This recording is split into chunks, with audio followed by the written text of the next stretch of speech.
Welcome to Wellsprings of Faith. My name is Father Liias.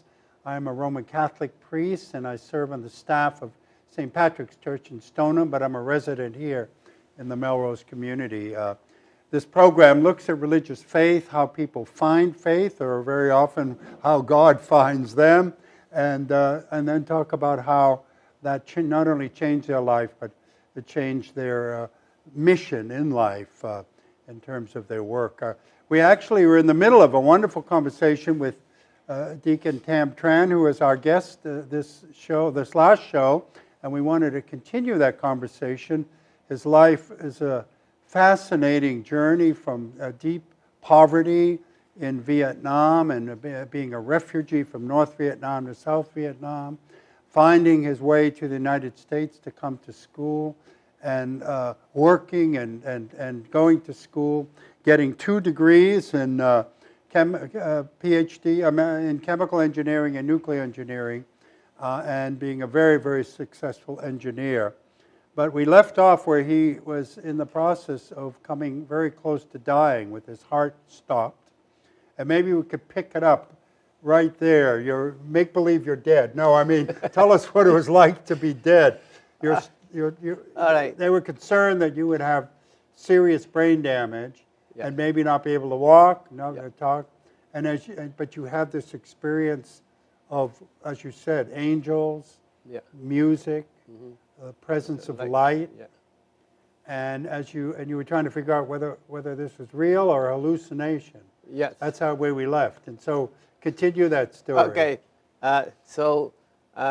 So I go back again. I was in the Beth Israel hospital, and I was 7 to 10 minutes late to see the doctor. And so when I got there, my heart already stopped. So they put a pump to pump blood instead of the heart. Right. So they put my name on a list of heart transplant because there's no way that they can use that heart again. Right. It's already gone. But I still have brain activity, so they didn't kill me yet. So they saved me. And then because the pump doesn't have enough pressure to push the blood to the kidney, so the kidney failed. Your kidney failed. So he put my name on a list of kidney transplant too. Wow. And then they took a liter of blood from my stomach, so something wrong with my stomach, but they don't know what. Yeah. So and then I was like that for 5 days. 5 days. Yeah. And then suddenly I woke up. And was it in those 5 days that you had these experiences that you mentioned? Those 5 days, I felt the presence of angel. Yeah. I don't see angel though, but I felt the presence. Yeah. And then I heard gospel music. Yeah. I also see lights, bright lights everywhere. Oh. And I feel so peaceful though. Oh. I didn't want to come back. I say, this is great. Yeah. It's wonderful. There's nothing there. So I already reached my destination. I don't need to go anywhere else. And suddenly I woke up. That's it. So that's 3 things that left into my mind. And I say, is that my imagination or it's real? It took me 3 years to figure that out from my scientific background. It took me 3 years to figure out. So this is easy to explain. The first question is the light. The light is easy to explain because when you travel with the speed of light as a spirit, you see light because you are light. Light. So that's simple to answer. That's not imagination. That's simple because I think at that moment of time, I was in the spirit, not in this kind of body. Not in the body, yeah. But this body, I can't travel with the speed of light because that's going to be melt. Right. So that's. And do you think we do at death? That's what I think. think. The speed of light, or at least that's what you're. That is the spirit. Yeah. That's nothing the spirit, else. Yeah. It transcends the time, time and space. So I explained that way. So that's easy because light is a spirit. So when you travel, that's more than speed of light. You go faster than that. So light everywhere. That's easy. That's not imagination because that's physics. So that's settle one question. Right. The second question is, I play music at Santa Teresa. I play guitar for the 9 o'clock Sunday Mass. So I hear all the song already. Yes. I know every single song in the Mass and all that. But the music I hear is not come from down here. Oh. It's completely different. The heavenly music. It's heavenly music. Oh. It's not this music. If this music, I already Yeah, know. yeah, it'll be your memory, yeah. Because I play like 26 years Wow. that, so I know all the song, everything that I should hear it, or at Right. least once. But it's not that. It's different music. It's this kind of music is not down here. It's up there. Yeah, So it's not imagination then. It has to be real. yeah, So answer 2 questions. So that's all real. yeah. Now the third question is the presence of angel. How do I explain that? Right? In scientifically. Right. So what happened during that time, 5 days, I was in like a, maybe Tell me coma. again what year this was. 2008. 2008. So relatively recently. February 8, 2008. Okay. So then during the time when I was in hospital, my wife prayed. My wife called St. Teresa, St. William, St. Patrick, all the church, different church called California, Florida, Texas, Canada, Italy, France, everywhere to pray for me. Yeah. So even she stayed at the in front of the door adoration in St. William. A stranger come in, she asked the stranger to pray for me too. So she's like that. Yeah. And then I figure, all right, the reason I feel all the angel because actually when somebody pray for me, their guardian angel come over and help me. Oh, That's why I felt the I presence. felt the presence. It was the spiritual presence of all these prayers. Yes. It's being brought by, that's the angel's job, it's to bring, Correct. yeah, the angels That's are the the only messengers. answer. That's the only answer that I can Yeah, answer yeah, logically. Right. But other than that, it's not imagination. It's real. Now, what happened to your body after all this? Did you, So what happened when I woke up? Same heart, same kidney, same stomach, same brain. In fact, I feel a little bit smarter. so there's nothing wrong. It was all healed. It's all completely healed. Wow. Nothing. And what did the doctors say to that? The steps say nothing. He published a whole group of doctors wrote an article from the hospital, and it was on Google, but now they took it out. But it said Tam Tran miraculous recovery. Wow. The whole group of doctors wrote that article, not me. Wow. They think it's miraculous because Yes. they couldn't figure it out Yeah, how to get in it, how I get out, both ways. Wow. So then I say, I normally go to a chapel for adoration and say, God, what do you want me to do? Why you bring me back? I was so peaceful up there. I don't want to come back. So why Yeah. you want me back here? What's the purpose? And finally say, Tam, I want you to become a deacon. Yeah. So that's where your call was, Yes. in that miraculous healing. Yes. Without that, I wouldn't become a deacon. Yeah. I can guarantee that. Yeah. I don't want to become a deacon because you pay to go to That's to right. school. There's no money in it. Nothing. That's a terrible investment. It's a pure ministry of altruistic service. Yeah. Yeah. So that was a terrible investment. Yeah. So I would say no right away because I'm actually a stockbroker too. Oh. I know how to invest in the stock market. And I teach a university a class on how to invest in stock market. I know everything about stock market. Wow. So what happened is this. Then that call keep calling. Say, Tam, you want to become a deacon? But it took me 2 years to answer all these questions. Yes. And by the time I find out I become a deacon, it was late. Because the deadline for the deacon is between 35 years old yes, and the 60 age. years old. The age. So by the time I realized it was already June, you the were next supposedly. past the December already, so it's in June. Yeah. So in June I become 61, so I have to apply for the next class, but 61 they won't take They you. weren't.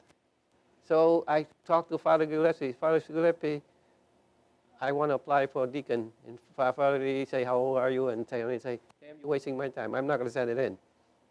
And I said, Father, it's late, but just send it in. Because everybody already determined how many people in the next Right, class. right, Everything, each class. they interview and do all that stuff already. So now I suddenly send the application in. But you must have had at that point the conviction God told you to do. Yeah, it. so And if it really was God, you knew He would do it. Right? So Father Gillespie said, Tim, I'm not going to send it in. You're wasting my time. I say, Father, please send it in. If God wants me to become deacon, I will become deacon. If God don't want to become deacon, I don't want to become it. right. So just send it in. Yeah. 2 weeks later, they accepted They me. accepted you. I become a deacon And that's what it is. Wow. Can you imagine that? Without that happen, I would never become a deacon.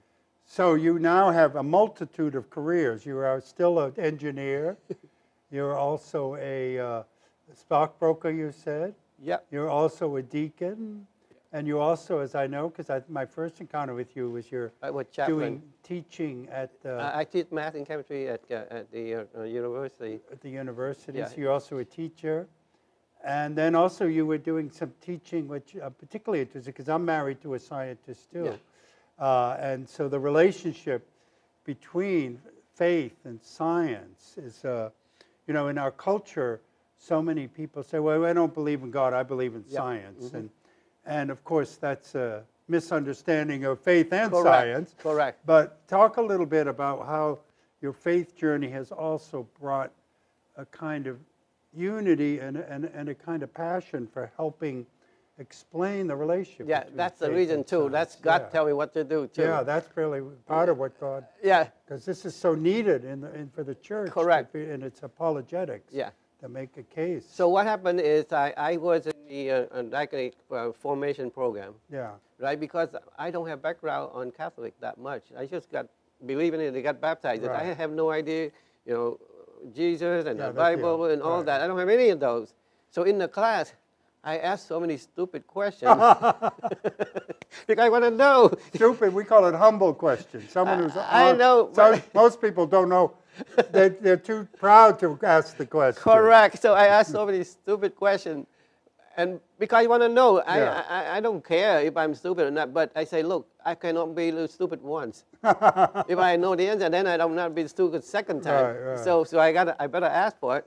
But at the end of 4-year formation, my classmates say, Tim, thank you so much for asking stupid questions. I learned so much from that. Exactly. Good Yes. for you. So what year were you ordained?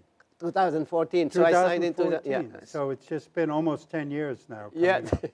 September 20. Wow. So, It's- so then, because the cardinal, you know, you got 2 assignments, one is for the archdiocese and one for your parish. So my parish is St. Teresa. yes. So what happened is they give you 3 choices, 3 different parishes. So Yeah. you can pick 1 or 3 choices. So I say St. Teresa, St. Teresa, St. Teresa. That's my 3 choices. So I go directly. Had that been your parish all along? All along, Oh, yeah, yeah. yeah. Well, that's what you mentioned there. Yeah. And And the second assignment is they put me right into your math boss and the chaplain. oh, Because I teach chemistry and math there. wow. Without any training, without any orientation, without anything, and without pay. And every day I travel from Andover for 5 days a week in there. Yes. So they give me a little office, tiny office, way in the back. So if I sit there for 10 years, probably nobody could come and talk to me. Oh, yeah. So I had to find some way to get the kid to me. Yeah. So I go to the chaplain and say, God, you put me in here. What am I going to do now? Yeah. The office is way in the back building somewhere. And if I stay for another 10 years, nobody can know. No one knows. So what do I do? And then I keep praying, and then God say, look, you find a way. So I remember in the 600 year of 600, Yeah. a lot of missionaries go to Vietnam. Yeah. So first they feed them, and then they baptize them later. So I say, all right, I got to feed those students. Well, what do I feed them? I have no budget, no money. I can't even buy pizza for the students. So I have to put everything on my own money. Yeah. So I have to feed something that they need. So I study. So you might have 17,000 students. And 6,000 students are Catholic, but they don't go to church. They don't go to church. Yeah.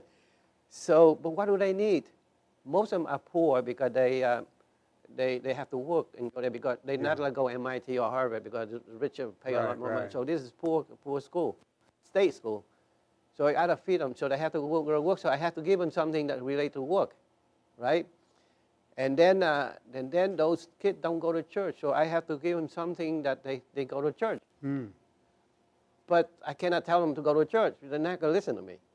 So I gotta give them something that really attract them. Because I am a stockbroker license, so I say, all right, fundamental law of investing.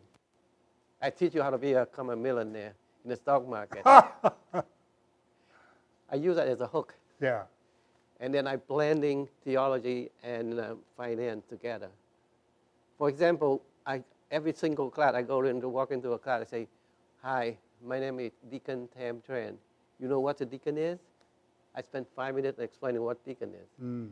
So I keep doing that. Deacon and Catholic and that, I blend it in. Yeah. They don't even know they study theology. But I got to hook them, and then I reel them in and I fry them later. So A fisher of men. Yeah, that's Lord fisher of men. Yeah, said, so- I will make you a fisher of men. So what happened is that class is so popular. Wow. Very popular. They want to become millionaire because they poor. Yeah. Okay, then I blend in, they don't even know. And then I have another class, it's called How to Work for a Jerk. Huh. How to Work for a Jerk. They love that too. The two really, because they work in Dunkin' Donuts or something, they got all the jerk there, and then they fighting, so I help them to have peace of mind. Yeah. So, or if they graduate, if they have a jerk as a boss, they don't ruin their career. Right. So they be safer. So then they have the money so they can contribute to their parish, Yeah. or they can contribute to their school, or maybe the family. So all come out good. Yeah. So my class become, at first I have a plan, a class 10 weeks. 10 different subjects Right. for investing. But then I don't have a room. I go to chapel and say, "God, give me a room. I have a plan now, but I don't have a room. Can you give me a room?" I ask God, give me a room. So I talk to one person, the next person, the next person. After 3 months, I find somebody who is the director of finance in the university. Say, "Tam, it's a good subject, but I don't know anything about personal finance. Can you teach me?" So I sit down with the guy 10 weeks, just me and him. Oh. Finally, after 10 weeks, he loved it. He said, "Tam, I find your room under my name." So I got the room. I have the room. I have a program. I need students. I go back to chapel and say, "God, give me students." So what happened is I keep praying, and then I send out 600 flyers. How many I got returned? Can you give me a guess? 600 flyers. 600. How many came? Yeah, how many come back? I'll guess 800. 800. No, you're very generous. I know God very well. Yeah. God, to me, God is very, very challenging. Yeah. And He only give you enough. He will not give you more than you need. Then you need, yeah. My logic is, So how many did you get? by statistic, you got 1% return. Yeah. 1% out of 600 is 1, and not 6. 6, yeah. But if God gives to you, He only give you 1. That's my guess, my logic. So I sit down in the room and wait. If 6 students coming in, that's statistic. It's not God sent. Yeah. But if 1 student come in, it's God sent. Ah. That's my logic Yeah. at that moment of time. So 1 come in. And his name is Christian Liias. Can you imagine that? I'm so happy to see him. If 6 come in, I would be so sad. I would not be happy. Oh. Because it's not God sent. Yeah. I only value what is God sent, All right. not by statistic. That's my logic. Yeah. So 1 come in, I sit down with the guy, just 1, me, for 10 weeks, teaching him all things. And he loved it. He introduced me to his advisor. And I talked to his advisor. His advisor gave me the dean of students. Finally, I got to dean of the College of Management. They put me in a program they call MAP program, Management Achievement Program. So that is extra thing for students before they graduate. So let's say they teach you how to write resume, how to conduct interview, how to dress up, all that. My is fundamental investing and how to work for a jerk. Wow. They have to have 1,000 credit before they can graduate. So every class they go to me, they got 50 credit. 10 classes, it's 500 credit. And how to work for a jerk is another 200 credit. So they got 700 credit out of me. So Wow. they need 3 more hundred. So all these are for credit. They're not That- just extracurricular activities. They actually curriculum, but they're not paying to go into this class. It's free. Free. So what happened is my class is full of students. Ah. Now, how are you able to leaven the gospel into the, Yes. as you said, the I keep- teaching on all yes, these yeah, I just said it, secular- yeah, a secular little bit at a time. teacher, yeah, the parables of Jesus are often about investment. Yeah, all the and- little thing about yeah, all it's a that lot, stuff. yeah. I mix them up. Right. So what happened is, start with one, right? 2 semesters later, total is 2,000 kids. That is God, right? Yeah. God is a God of miracles. Can you imagine that? No, wow. Well, praise God for that. So God, the obvious that you remind me of begins with prayer. Lord, what do you want? Yeah. And I just want to respond to you. And just, Jesus, I always find it interesting. Jesus said, I only do what I see the Father doing. Yeah. The sense that he's always cooperating with God the Father in what he doesn't have his own agenda.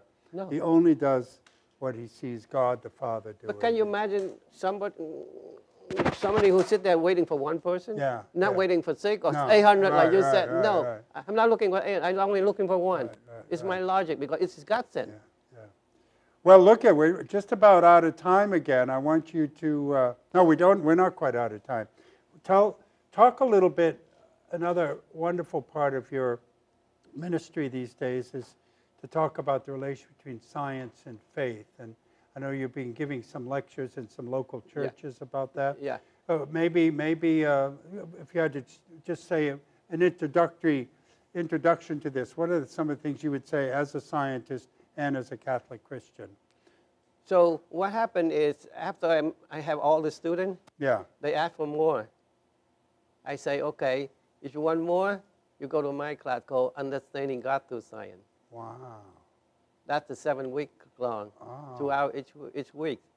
So that's why the program Understanding God Through Science come out from the result of all the students. So how's that been going? Going great. Great. Yes, because the students love it because they never think that way. No, right. And nobody teach them that. Yeah. And then most of father is kind of more like philosophy Yeah. or logic and all that. They not a feel from engineering, but they not understand the science of it. You're right. And then I really understand a lot of nature, so I give them. So the title of the course is Understanding God Through Science. Yes. So give me an example of something you would use to bring scientific fact Okay, let's see. to Let's say. to end up with the reality Let's say. of God. All right, this is your eye, right? Yeah. In the back of your eye is all the nerve to send the signal to the brain. So you can see color, you can see black and white, see all that. So there are 4 groups of nerve. The first group only lets you see black and white. It's 120 million nerve. Okay. Second is blue, 6 million nerve. Another one see red. Another one see yellow. So that 4 group of nerve, mix them up, so you can see different color. Yes. We copy that. We make our printer that way. Now using those primary colors, yes, Yes. to make everything else. So how does that point to God? So what happened is that everything that we do, it comes from God's instruction. Yeah. We didn't invent that. It was already there. God already created that there. And for example, my watch here, right? I told him, look, how many parts in this watch? And he said, oh, $3,000. I said, no, there's only 500 parts in this watch. Now I'm going to take them apart. 500 parts, I put it in a box. I give it to you. You shake it and tell me how many billion years become a watch. So how can the molecule of amino acids can rearrange itself to become a human? That's right. Impossible. So how can the watch part itself has ability to organize itself to become a watch? Yeah. Somebody has to put them together, correct? That's when the images of God are the watchmaker. But also in some really good recent interface between there's a whole school of thought called intelligent design. Yeah. It sounds like you're That's in that intelligent school. design. That's in that intelligent design, body of yes. thought, that you can't explain things by random, like shaking the thing up No, in a billion they don't years, have, and you might get a watch out of it. the amino acid doesn't have ability to do that. Yeah, yeah. And the statistical odds by randomness just simply don't match. Then It I makes asked it them a so question. virtually impossible. I asked them a question. How many cells in your body? The total 80 trillion cell in your body. How many? 80 trillion cell in your body. 80 average. trillion. Okay. And how did they work together? It's only 500. Yeah. Your body is 80 trillion. How that work together? How does that work? A miracle. Explain it to me. Yeah. You can't explain that. Right? Certainly not by random selection. By It cannot random, be. accident. Because they don't have ability to do that. Yeah, Because everything has an order. And you find your students responsive to the mysteries of life, and they just look at it? What happened? They try to argue with you, Yeah. and and then you give them all things they can't argue with Yeah, you. yeah, yeah. So they have to accept that. But it will not take that easy. But you have to go back and forth with him so many times. Yeah. So what happened is I have a lot of students. After a few semesters, they come back to me and they say, "Deacon, I'm glad to see you again. So why? I'm so happy now." I say, "Why?" That student is only 19 years old. She's a girl, and she had 3 kids and 3 different fathers. And now she got a living boyfriend. I talk to her and say, "Look, you can't do that. Yeah. You can't do it like that." And then finally she say, "Deacon, I got rid of my boyfriend. I'm on my dean list on the class. I'm going to graduate next semester. Thank you so much for helping me." See? I got a lot of results like that. Yeah, right. Well, that's wonderful. So that's a big chunk of your diaconal work is mostly on campus as well as helping out at the parish. And I know you've been giving lectures at churches too on faith and science. Especially young people and the Yes. parent, because a lot of time the kid asks the parent what happened is they don't know how to explain it. Yeah, So I help the parent to explain whatever the kid asks the question. yeah, right. That would be very helpful too. Right. Well, we're out of time just about. Thank you for this fascinating journey in many directions, your own extraordinary life, the miracles in your life of extraordinary miraculous healing, but also just the fruitfulness of your work for the Lord. I hope God will give you many more years to be His servant, to be His deacon. The word deacon means servant. Yes. And it's just to be the servant of the Lord. I'm happy to do that. All right. Well, blessings on you, and thank you in your work. It's God's will. Yes. I hope you've enjoyed this conversation we've had with Deacon Tam Tran. He is, as I said, on the staff of St. Teresa's, but he sounds like he's all. What's the university you're teaching at mostly? I don't teach anymore, but at UMass Lowell, UMass Boston. Yes. But what about all this ministry things you're doing with the students? At UMass Boston, I was chaplain there. Oh, you were chaplain. You're not doing that anymore now. But well, it sounds like it was fruitful. They may need you back there soon. No, they don't need me back. They get somebody else Oh, with pay. I don't understand that either. Oh well. well, I trust you planted seeds in lives that will produce fruit. So again, thank you for watching our journey. I'm sure if you just Google Deacon Tam Tran, something will show up on YouTube and some of his work and things like that. And we ask your blessing on your ministry. Thank you, Father. Thank you, and join us again for Wellsprings of Faith.